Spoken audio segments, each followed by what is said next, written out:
Hello दोस्तों, हमारे YouTube channel पर आप सभी का स्वागत है। आइए आज हम कक्षा 10वीं के विज्ञान का अध्याय 7 जैविक प्रक्रियाएं, पोषण, परिवहन, श्वसन और उत्सर्जन के वाला यूनिट के बारे में देखते हैं।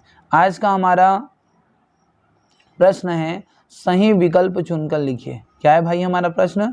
सही विकल्प चुनकर क्या करना है? लिखना है। तो इसी कड़ी में हमारा पहला नंबर का प्रश्न है। क्या बोलता है भाई पहला नंबर का प्रश्न? कि पहला नंबर का क्वेश्चन बोलता है कि अमाशय की आंतरिक झिल्ली, किसकी? अमाशय की जो आंतरिक झिल्ली है वो HCl अम्ल से सुरक्षित रहती है, इसका कारण क्या है? क्या बोला है क्वेश्चन? कि अमाशय की जो आंतरिक झिल्ली है वो HCl अम्ल से सुरक्षित रहती है, इसका कारण क्या है? तो पहला पेप्सिन है, कि म्यूकस है, कि लार के एमाइलेज के कारण है, कि इनमें से कोई नहीं है। ध्यान रखना भाई कि पेप्सिन, कि म्यूकस, फिर लार के एमाइलेज के कारण है या इनमें से कोई नहीं है। तो आइए जानते हैं कि पहला का उत्तर क्या हो जाएगा? ये म्यूकस हो जाएगा। क्या हो जाएगा भाई उसका उत्तर? ये म्यूकस हो जाएगा। ठीक है। सेकंड नंबर का हमारा क्वेश्चन है कि श्वसन के दौरान, किसके दौरान? क्या बोलता है कि श्वसन के दौरान गैसों का आदान प्रदान होता है। ध्यान रखिए भाई कि श्वसन के दौरान गैसों का जो आदान प्रदान होता है किसके कारण होता है? कि श्वास नली व आहन नली में, फेफड़ों की कुपिकाओं व रक्त कोशिकाओं में, तीसरा वायु कुपिका व श्वास नलियों में, और चौथा है श्वास नली व श्वसन नली में। ध्यान रखिएगा क्या बोला गया है आपका क्वेश्चन? कि बोलता है कि श्वसन के दौरान गैसों का आदान प्रदान होता है। तो ये बड़ा मोस्ट एमपी क्वेश्चन है। ध्यान रखना, फेफड़ों की कुपिकाओं व रक्त कोशिकाओं में का कारण क्या होता है? ये श्वसन के दौरान गैसों का आदान प्रदान होता है, फेफड़ों की कुपिकाओं व रक्त कोशिकाओं में के कारण। नेक्स्ट हमारा क्वेश्चन है, तो थर्ड नंबर का हमारा क्वेश्चन बोलता है भाई कि मनुष्य के शरीर में फेफड़ों से ऑक्सीजन युक्त रक्त का परिवहन निम्न में से किसके द्वारा होता है? क्या बोला है क्वेश्चन? कि मनुष्य के शरीर में फेफड़ों से ऑक्सीजन युक्त रक्त का परिवहन निम्न में से किसके द्वारा होता है? तो इसमें से पहला ऑप्शन दिया गया है कि फुसफुस शिरा, दूसरा बोला गया है फुसफुस धमनी, तीसरा बोला है नेफ्रॉन, और चौथा बोला है इनमें से कोई नहीं। तो ध्यान रखो, मनुष्य के शरीर में फेफड़ों से ऑक्सीजन युक्त रक्त का परिवहन निम्न में से किसके द्वारा होता है? तो भाई इसका भी उत्तर हो जाएगा ये फुसफुस धमनी हो जाएगा। क्या हो जाएगा? फुसफुस धमनी। ठीक है। नेक्स्ट हमारा क्वेश्चन है कि वृक्क की इकाई क्या होती है? ध्यान रखिएगा भाई, ये भी बड़ा अच्छा क्वेश्चन है कि वृक्क की इकाई क्या होती है। ठीक है, कि वृक्क की इकाई क्या होती है? ऑप्शन पहला है नेफ्रॉन दिया है, दूसरा दिया है बोमन संपूर्ण दिया है, तीसरा मूत्र नलिका दिया है, और चौथा मूत्राशय दिया है। तो ध्यान रखिएगा इसको, क्या बोला गया है कि वृक्क की इकाई ये नेफ्रॉन होती है। क्या होती है? वृक्क की इकाई नेफ्रॉन होती है। ठीक है। नेक्स्ट हमारा क्वेश्चन है पांचवा नंबर का, कि पांचवा नंबर का क्या बोलता है क्वेश्चन? कि निम्नलिखित में से वह प्रक्रिया जो प्रकाश संश्लेषण के दौरान नहीं होता। ध्यान रखिएगा भाई कि निम्नलिखित में से ऐसी कौन सी प्रक्रिया है जो प्रकाश संश्लेषण के दौरान नहीं होता? पहला चीज है प्रकाश ऊर्जा का रासायनिक ऊर्जा में परिवर्तन होता है, पहला ऑप्शन। दूसरा है कि इसमें का जो कार्बन डाइऑक्साइड है वो कार्बोहाइड्रेट में बदलता है। तीसरा हमारा ऑप्शन बोला गया है कि कार्बन का कार्बन डाइऑक्साइड में बदलता है, और चौथा है इनमें से कोई नहीं। ध्यान रखिएगा कि प्रकाश संश्लेषण की क्रिया में कौन सा भाग नहीं लेता या किसकी उपस्थिति नहीं होता? प्रकाश ऊर्जा का रासायनिक ऊर्जा में परिवर्तन, कार्बन डाइऑक्साइड का कार्बोहाइड्रेट में बदलना, ये कार्बन का कार्बन डाइऑक्साइड में बदलना, और इनमें से कोई नहीं। तो ध्यान रखिएगा पांचों का हमारा उत्तर हो जाएगा ये स हो जाएगा, कार्बन का कार्बन डाइऑक्साइड में बदलना, ये हमारा हो जाएगा। ठीक है, इसका ऑप्शन। अगला है पथरी। जानते हैं कि पथरी रोग का प्रमुख कारण क्या है? बड़ा मोस्ट एमपी क्वेश्चन है भाई, इसको सामान्य आप सभी को जानना चाहिए कि पथरी रोग का प्रमुख कारण क्या है। पहला है कैल्शियम की अधिकता, दूसरा है मूत्राशय में संक्रमण, तीसरा है अधिक आयु, चौथा है उपयुक्त में से सभी। ध्यान रखिएगा कि पथरी रोग होने का सबसे बड़ा कारण है एक कैल्शियम की अधिकता, जिसके भी शरीर में कैल्शियम की मात्रा अधिक हो जाती है उस ठीक है, जिसके शरीर में कैल्शियम की मात्रा अधिक हो जाती है उसी के कारण उस मनुष्य को किसका रोग होता है, पथरी का रोग होता है। तो ध्यान रखिएगा भाई, पथरी रोग का प्रमुख कारण क्या है, कैल्शियम की अधिकता। बड़ा एमपी क्वेश्चन है। नेक्स्ट हमारा क्वेश्चन है 7वां नंबर का।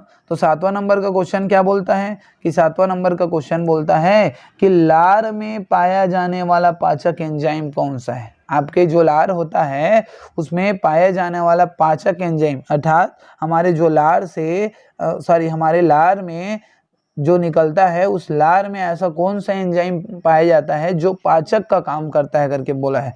तो ऑप्शन पहला दिया है टाइलिन दिया है, दूसरा दिया है जाइलिन दिया है, तीसरा भाई डेक्स्ट्रिन दिया है और चौथा इनमें से कोई नहीं दिया है। तो ध्यान रखिएगा इसका उत्तर हो जाएगा, क्या होगा इसका उत्तर, तो लार में पाए जाने वाला जो पाचक एंजाइम है वो टाइलिन होता है। क्या होता है, टाइलिन होता है। तो लार में पाए जाने वाला पाचक एंजाइम कौन सा होता है, टाइलिन होता है।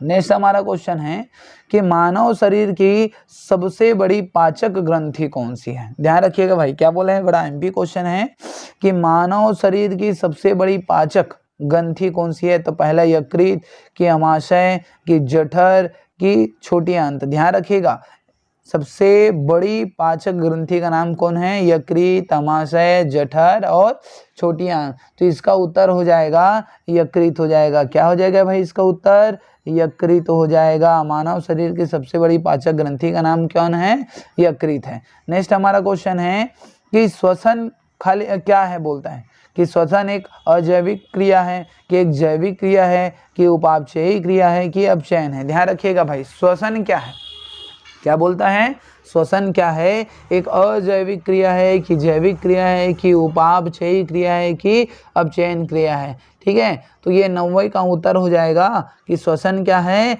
एक जैविक क्रिया है। भाई आप में आप जीव रहोगे तब तो श्वसन कर सकोगे, निर्जीव आदमी थोड़ा या निर्जीव कोई वस्तु थोड़ा सांस ले सकता है। तो श्वसन की क्रिया क्या, कौन सी क्रिया होती है, जैविक क्रिया होती है। ध्यान रखिएगा। हमारा 11वें नंबर का प्रश्न है क्या बोलता है 11वें नंबर का क्वेश्चन कि अवायवी श्वसन होता है। ठीक है, अवायवी श्वसन क्या होता है। तो इसका ऑप्शन दिया है, पहला वाला पौधे में होता है ये श्वसन, दूसरा जंतुओं की मांसपेशियों में पाया जाता है, तीसरा सभी कोशिकाओं में पाया जाता है और उपयुक्त में से सभी करके बोलता है। क्या बोला है एक बार और सुनिएगा कि अवायवीय श्वसन होता है, क्या होता है, ये पौधे में होता है, जंतुओं की मांसपेशियों में होता है, सभी कोशिकाओं में होता है, उपयुक्त सभी में होता है। तो इसका उत्तर हो जाएगा ये कहाँ पर पाया जाता है कि ये जंतुओं की मांसपेशियों में पाया जाता है। भाई कहाँ पाया जाता है,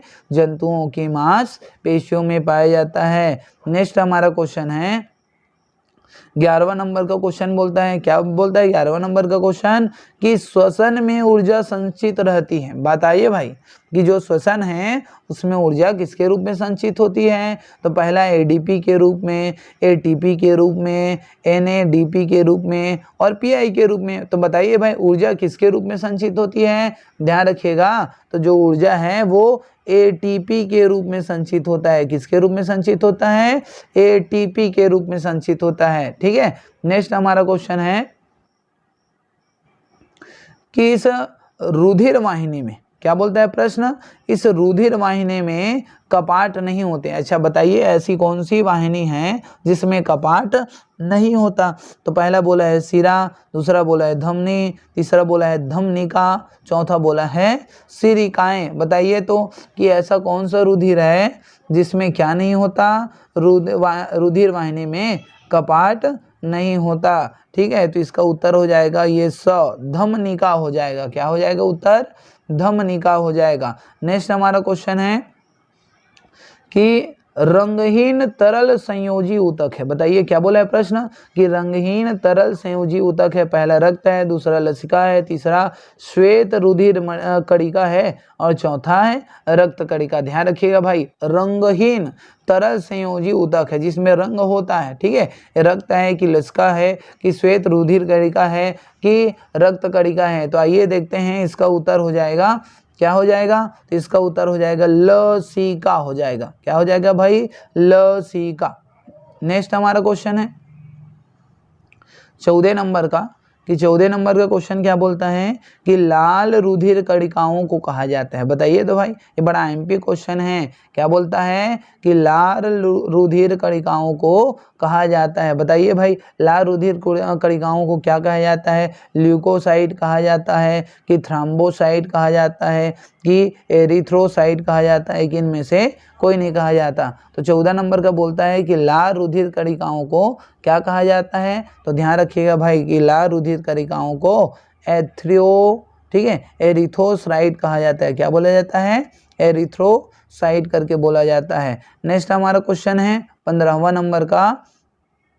तो 15वां नंबर का क्वेश्चन क्या बोलता है कि शरीर में, कहाँ पर? शरीर में अपशिष्ट जो पदार्थ होता है वो किस क्रिया के फलस्वरूप बढ़ते हैं।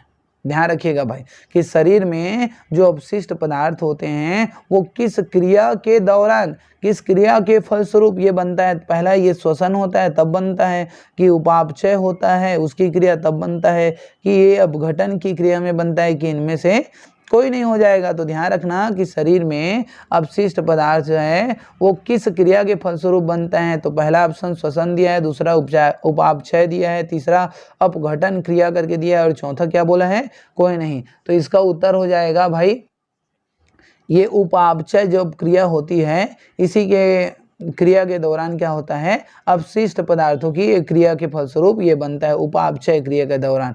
नेक्स्ट हमारा ये 16 नंबर का प्रश्न है, कि 16 नंबर का प्रश्न क्या बोलता है कि उत्सर्जी अंग है। बताइए भाई, उत्सर्जी किसके अंग है?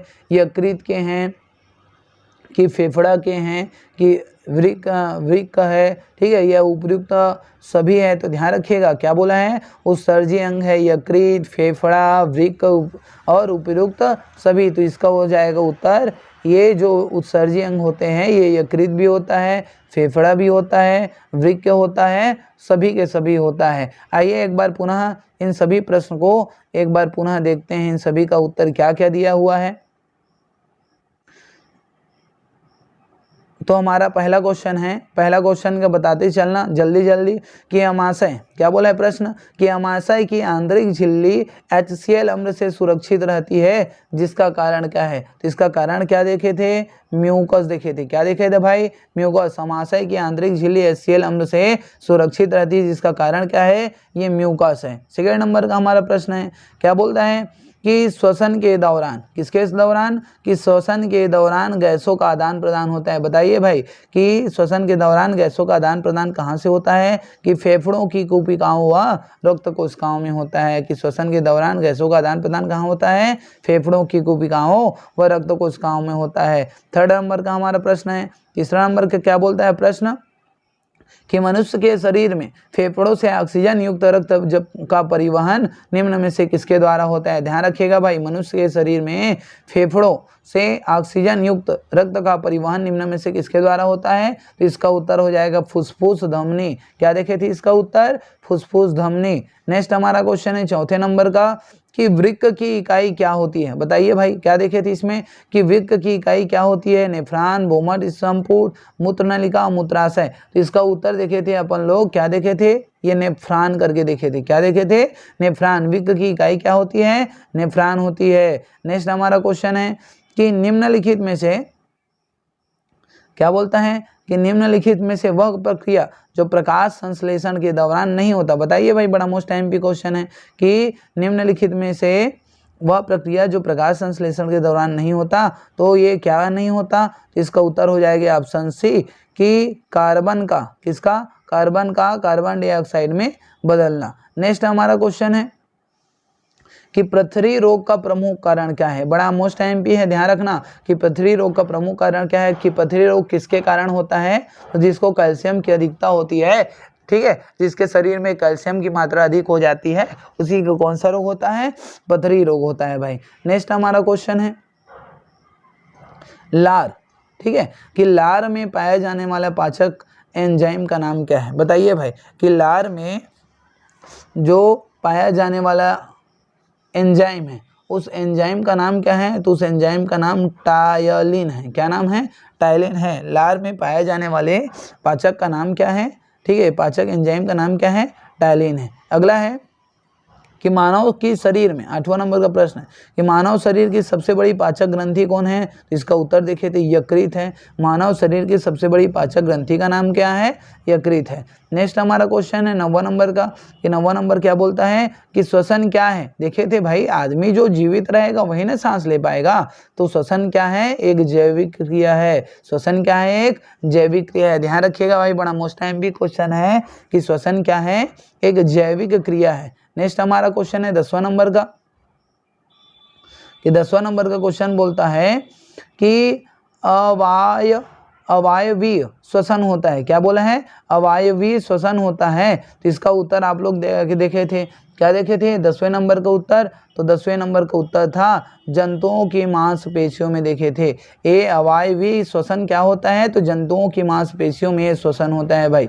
नेक्स्ट हमारा क्वेश्चन है, ठीक है, कि श्वसन में ऊर्जा संचित रहती है। बताइए, जब श्वसन होता है तो ऊर्जा कहाँ संचित होती है? तो एटीएफ के रूप में संचित होती है। ध्यान रखिएगा भाई कि श्वसन में ऊर्जा किसके रूप में संचित होता है? तो एटीएफ के रूप में संचित होता है। नेक्स्ट हमारा 12वां नंबर का प्रश्न है। क्या बोलता है 12वां नंबर का प्रश्न? कि 12वां नंबर का प्रश्न बोलता है कि इस रुधिर वाहिनी में कपाट नहीं होता। बताइए कि इस रुधिर वाहिनी में कहाँ पर कपाट नहीं होता है? तो ये धमनिका में कपाट नहीं होता। ध्यान रखिए भाई, रुधिर वाहिनी में कपाट कहाँ पर नहीं होता? धमनिका में ये आपका कपाट नहीं होता। ये 13वां नंबर का क्वेश्चन है। क्या बोलता है 13वां नंबर का क्वेश्चन? 13वां नंबर का प्रश्न है कि रंगहीन तरल संयोजी ऊतक है। बताइए भाई, रंगहीन तरल संयोजी ऊतक कौन है? तो ये लसीका है। कौन है? रंगहीन तरल संयोजी ऊतक लसीका है। 14 नंबर का हमारा प्रश्न है कि 14 नंबर का क्या बोलता है प्रश्न? कि लाल रुधिर कणिकाओं को कहा जाता है। बड़ा मोस्ट टाइम क्वेश्चन है, ध्यान रखिएगा कि लाल रुधिर कणिकाओं को क्या बोला जाता है? एरिथ्रोसाइट करके बोला जाता है। लाल रुधिर कणिकाओं को क्या बोला जाता है? एरिथ्रोसाइट करके बोला जाता है। नेक्स्ट हमारा क्वेश्चन है 15वां नंबर का कि 15वां नंबर क्या बोलता है कि शरीर में अपशिष्ट पदार्थ, क्या बोला है कि शरीर में जो अपशिष्ट पदार्थ है किस क्रिया के फलस्वरूप बनता है? तो ध्यान रखिएगा भाई कि शरीर में जो अपशिष्ट पदार्थ है ये उपापचय क्रिया के फलस्वरूप बनता है। कि शरीर में अपशिष्ट पदार्थ किसके क्रिया के दौरान बनता है? कि उपापचय क्रिया के दौरान बनता है। 16वां नंबर का प्रश्न है हमारा। 16 नंबर का प्रश्न क्या बोलता है कि उत्सर्जी अंग है। उत्सर्जी अंग कौन कौन देखे थे? यकृत देखे थे, फेफड़ा देखे थे, वृक्क देखे थे, अर्थात उपयुक्त में थे सभी हैं, ये उत्सर्जी अंग के भाग होते हैं। आज का हमारा ये वीडियो आप लोगों को अच्छा लगा होगा तो हमारे चैनल को लाइक, शेयर एंड सब्सक्राइब कीजिएगा। धन्यवाद।